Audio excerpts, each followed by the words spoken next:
Camtasia Rev is a special set of configurations that give you a leg up on editing right out of the gate. So, I'm finishing up this capture, and I had Rev enabled when doing so. Now that I'm done, a special window pops up. I'll start by picking a layout. Let's say with my webcam video off here in a little circle.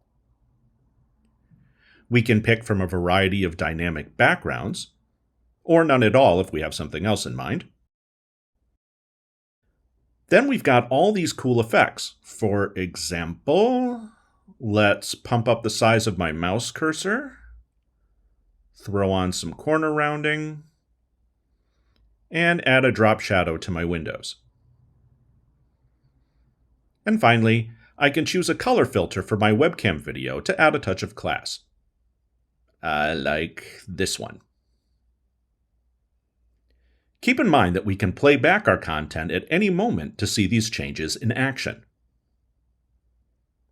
And now, when I go to edit, all those settings and effects are applied.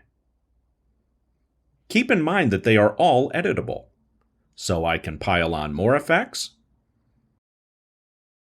edit them, or remove them at will.